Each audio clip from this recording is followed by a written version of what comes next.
Hello and welcome to The Wardroom, a podcast dedicated to the leadership development of the U.S. Navy's engineering duty officers. I'm your host, Lieutenant Commander Matthew Horton. Today on the podcast, we are joined by Vice Admiral Jon Hill.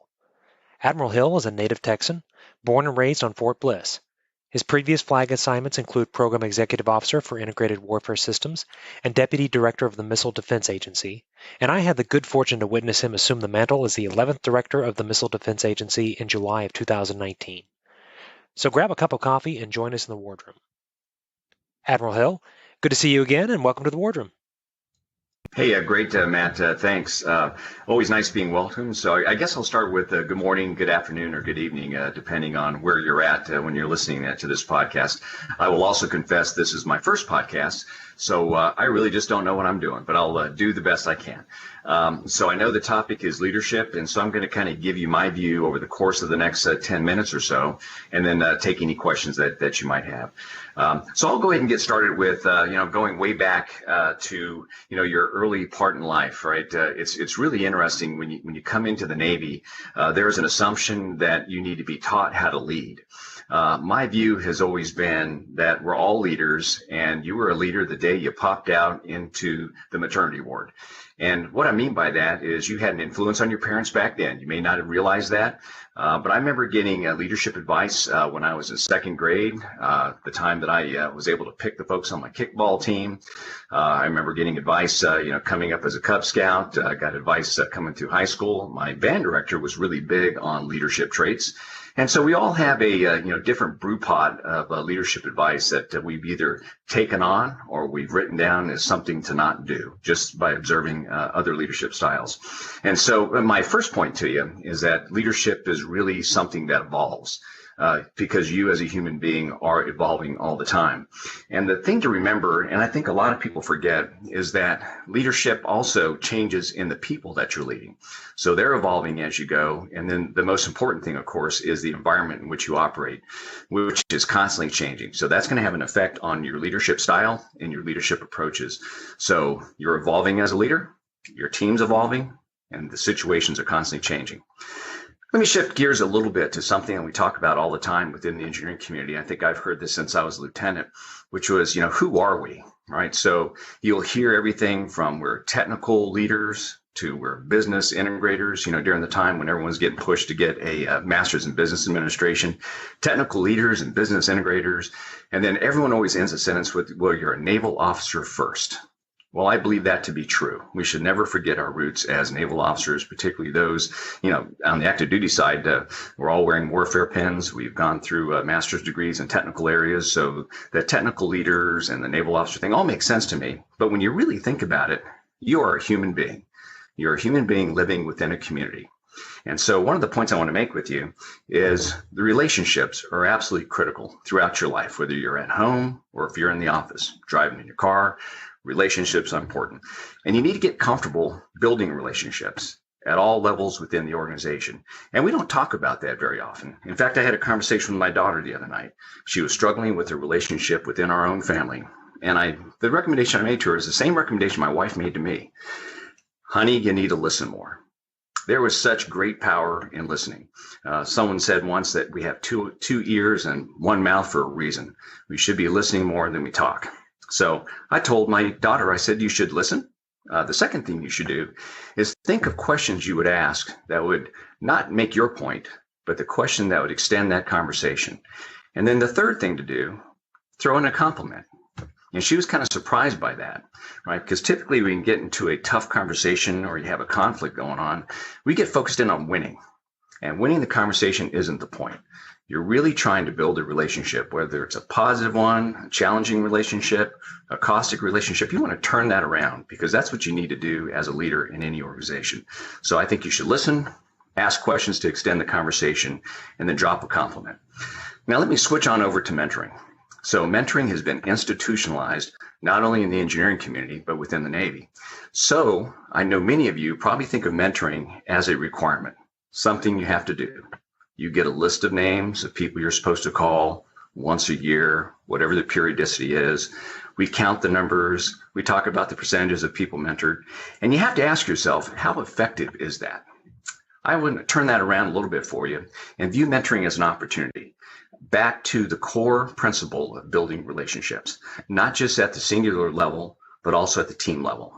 And I'll tell you why. At the end of the day, your team, your peers, your boss, and even other organizations, they're going to decide whether or not you can be trusted. And that's what it's really about. And so if you're not working on relationships in all directions, you're not building that fundamental trust that people will have in you, and you're not demonstrating that you have a relationship that's built on respect and that comes through your whole organization. So let me switch over now and talk a little bit about my leadership precepts. I talk about this at the basic course. I talk about it at the senior course. And if you were to see me speak or hear me talk over those times and over the years, you'll notice that changes. Back to my point about how we're all evolving as leaders. So this morning I snapped the chalk line and said, all right, what are my 3 precepts? I dig the rule of 3 because it's something I can remember. The first one for me is time. And I'm going to come back to that in just a second. The second one is the team. And the third one is character. So let me start with time. I like to tell people that time is the only currency you have in this corrupt world. You have a lot of control over what you spend your time on, right? It's all about priority. You should avoid distractions. And one of the key points is that your public life should equal your personal life. Splitting yourself in half, thinking that you're going to be different at home than the way you are at work, is a dangerous place to be. In fact, being inconsistent is never good. So managing your time and being a singular leader is what's really important. And then the other thing is just so fundamental. My mom told me this probably when I was in 2nd grade. If it's not scheduled, it doesn't happen. And so I schedule things to set my priorities, and that's pretty key. So time being the first one. Let's talk a little bit about the team. So amazingly enough, all of us who do our different tours throughout the Navy in different places, you're always walking away thinking about all your great accomplishments, right? I'm really excited about the time when I was the Aegis program manager. We put baseline 9 to sea. The question is, will I be remembered for that, or will I be remembered for how I made my people feel? I think it's the latter. In fact, any note I get from anybody I served with back in those days, it's always about our relationship. So people remember how you make them feel. You should, again, think about questions you should ask, not comments you should make. And then one of my favorite comments was made by Vice Admiral Sullivan years ago. He said, John, you should always be hard on issues and soft on people. Now, I will tell you, the reason these are my precepts is because I'm constantly looking to make myself better. So those of you who know me know that I have failed in many of these areas before. My wife will be the first one to say, I'm not in control of my schedule. My wife will be the first one to say, I'm not building those relationships. I'm not listening to her. So I still have work to do. But let me get to the third point of character. And this is a key part of my command philosophy. And I'll talk more about command philosophy in just a bit. But I do believe that you are defined by your decisions. People are watching you. They're going to see the decisions you make. And then your decisions are going to drive your actions. They're watching the actions you take. And it's quite simple that your actions define your character. So those are my 3 leadership points: time, taking care of your team, and guarding your character. So I'm going to end up here with building a leaderful organization. I love that word. My director for operations talks about it all the time. Are you being leaderful, and do we have a leaderful organization? So for me, it's always started with the mission. And I like to have a simple, clear mission. And you should talk about it often with your people, so that everyone understands what you're trying to do. You should also set your priorities. I keep, no kidding, 3 sets of priorities. My mission statement, 3 key points, because I can remember them, I can repeat them back. That's how I know when I'm in the channel doing things that I should be doing. You should publish your command philosophy. If you don't have a command philosophy, I recommend that you get one, right? So mine is warfighter first. The second one is relationship. And then the third piece is professionalism. And I fall back on my command philosophy on a daily basis, particularly when times get hard or I'm in a situation I don't understand. I go back and I ask myself, am I placing the warfighter first? Am I building relationships or tearing them down? Am I being professional or not? And it's really easy to break my own command philosophy, and I do it every day. So I'm constantly working to improve. And then the last piece is just making sure you and your people know where your organization lies in the bigger picture. Where are you in the broader universe? Who are your touch points? Who do you need to keep informed?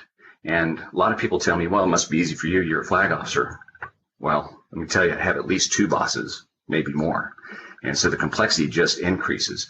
So you got to know where you stand. So I'll wrap up by with one last point. After all of this, you may be thinking to yourself, gosh, I got to write command philosophies. I've got to update my mission statement. I got to make sure my priorities are clear. I got to talk to people. I've got to listen. I've got to reflect back. And the fact is, it does take time. And when you tell me you don't have time, I will tell you, you do. It is the only currency you have in this corrupt world. So take the time to schedule it. One of the things I do now is every day, unless I have some sort of conflict, I schedule a half hour just to talk to people. And I rotate through the organization from top to bottom. And I learn a lot. And I have 3 simple questions. Where are you from? How did you get to MBA? What's your current family situation? And if there is time, I'll ask, what is your leadership style? I learn a lot from those conversations, and I'm listening in those conversations. I'm asking questions, and I'm dropping compliments. All right, Matt, that wraps it up for me. Well, thank you, Admiral. So we'd like to transition now to some of the questions we've received from the EDO community. First question, and you talked a lot about your leadership principles and kind of how you go about your philosophy on leadership, but how did you define those and how did you develop those? Yeah, I think through time, I mentioned that you're asked all the time, or people will tell you, they'll give you leadership points along the way. One of my favorite ones was from Lieutenant Llewellyn when I was in Baby SWAS school, Surface Warfare Officer School. And he looked at all of us and he says, number 1 leadership principle, and it'll never change. You got to act like you know what you're doing. And I thought it was hilarious. I went home and I told my dad about it, and he goes, son, it's absolutely true. You got to fake it to make it. I mean, those sorts of things just keep coming out, right? And then I observe other leaders, right? I ask people all the time, who is your inspiration, right? And you hear everything from my dad, my mom, my sister. There are a lot of different ingredients that come in. But I think the most important thing for any leadership philosophy, like for mine, time, taking care of the team and taking care of your character, it really comes down to, do you own it? Right? Do you really feel passionate about your leadership principles and the approaches that you take? Because if you don't, if you're just reading it from a book and trying to reflect someone else's ideas, you lack authenticity, you are not genuine, and people can see right through that. So you got to internalize it. It's got to be yours. Just like my command philosophy, I own it. It is mine. And I'm the first one to tell you when I've busted it. In fact, I ask my team all the time, hey, if I'm doing something that breaks professionalism or destroys relationships or doesn't have me focused on getting warfighting capability out to the fleet, then I want you to tell me. And people knock on my door on a regular basis saying, hey, Admiral, you probably shouldn't say that the way you just said it. You probably shouldn't use this tone of voice. You probably should not have said that word. And I always appreciate that. Having guardrails is great. So I learn from everybody is really the bottom line, Matt. Well, thank you for that, Admiral. So I mentioned earlier that I got to watch you transition into the seat as the MDA director. And one of the things that really impressed me was your ability to deftly but swiftly bring about some changes in the culture and how the agency operated. So if you go into a command knowing you need to change the culture, how do you manage that change? Yeah. Hey, great question on managing change. I will tell you that every leader that walks into a job, everyone that's listening to this podcast has walked into a tour where they knew they needed to change something, right? Sometimes it's the hard thing, like culture. Sometimes it's guidance and policy. Sometimes it's the organization so that you're moving in the right direction. So just using MBA as an example, I knew coming in the door that there were still some deep-rooted cultural things that I had to go solve. We also knew we were taking on some major mission areas, and I had to go in and adjust the organization. And that meant looking at it from the bottoms up and coming from the top down. And we did a major reorganization last year. So where do you start? Typically, if you're trying to change something, I would say go to the guidance of policy. Go to what is written down, because you have to know from that, is it an implementation issue or is a policy just bad? So I will tell you, within the Missile Defense Agency, we've got great policy and guidance. I've personally gone through the guidance and policy on, say, racism, right? It's a kind of a big issue right now. So I wanted to see if we had a cultural problem that I could define through policy or guidance. I found nothing there. And then I looked over to see what our training program looks like. We have a rock solid training program. And guess what? 100% completion of training, right? So if we do have issues in the agency, where does it come from? Well, I've drawn the conclusion now, and I'm still on this journey, that it is individual actions. And so we've got to go work to go snuff that out. So I would say very simply, if you're trying to just come up with a simple answer how you affect change, you've got to have a baseline. You got to know where you're at, so then you can make improvements from there. Well, thanks, Admiral. So last question before we let you go. Do you have any good book recommendations for us? I do. I tell you, I think about books all the time. And I will tell you that the more people I talk to, I'm finding that the fewer people take the time to read books. So I'm not going to give you a lecture on reading. But what I will tell you is that the author I'm going to mention to you is available on YouTube. He does podcasts. He's got his own station. And I'm a big fan because what he writes is not about politics. I'm just sort of tired of politics, and I don't need the opinion. What I love is he's into something called geopolitics. And it's sort of you stand where you sit. You know, England, the UK, they're an island country. Therefore, they want a big navy, right? They don't have natural resources. Japan, another island nation, lack of resources. Build a big navy, got themselves in trouble about 70 years ago. And so it just kind of gives you a general idea of why people do what they do. Why did the Russians go into the Ukraine, right? To build a buffer from Europe, because they have a history of being attacked from Europe. And George Friedman's his name. It's spelled Friedman, George Friedman. And he did two great books. One that really got me turned on to him was called The Next 100 Years. And I think you would like that book, particularly as naval officers, because it's got a maritime theme to it. It's very positive towards the Navy. And again, because he views life from your geography, right? If you look back off on Google Maps and look at the United States, we're an island nation. Big Pacific Ocean to the left, Arctic to the north, big Atlantic Ocean to the right, and you got the south.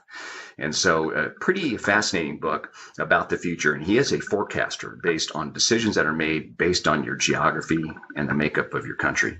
And he did a recent book last year called The Storm Before the Calm, which was not written with the current political situation in mind. But boy, when you read the book, it sure seems like he was looking into a crystal ball. So I really enjoyed George Friedman's writings. And again, he does podcasts and he's on YouTube. Well, thanks for that recommendation, Admiral. I'm going to look forward to getting some of his material and start reading through that. So, hey, Admiral, I can't have a conversation with the MDA director without congratulating you and the rest of the missile defenders on the success of FTM 44. That was quite an achievement. Really got the building out here in Pacific Fleet kind of spun up. We were happy to see all that good work. Hey, thanks, Matt. And since you brought it up, I just have to, for those who haven't Googled FTM 44, Flight Test Maritime 44, the mighty USS John Finn DDG 113, a new construction integrated air missile defense destroyer operating outside its design space, to take down an ICBM.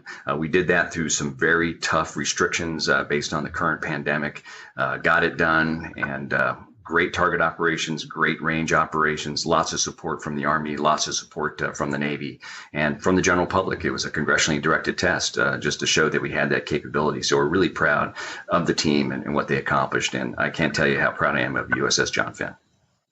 Yes, sir. Well, I know I feel a lot better out here on the island, knowing the effectiveness of the warfare systems that we're deploying. So, but Admiral, again, thank you so much for joining us, and we hope to have you back here soon. Hey, great, Matt. Hey, thanks. You were an awesome host. I really appreciate the time today. Take care, everybody. Thank you for joining us in the Wardroom. Special thanks to our sound engineer, Lieutenant Andrew Rowley. If you have questions you would like our guest to answer, comments, or suggestions, you can email us at thewardroompodcast@gmail.com or tweet or follow us on Twitter @WardroomPodcast. Join us next time for a conversation with Rear Admiral Seiko Okano, Program Executive for Integrated Warfare Systems, for a conversation on women in leadership. We look forward to meeting again in the Wardroom.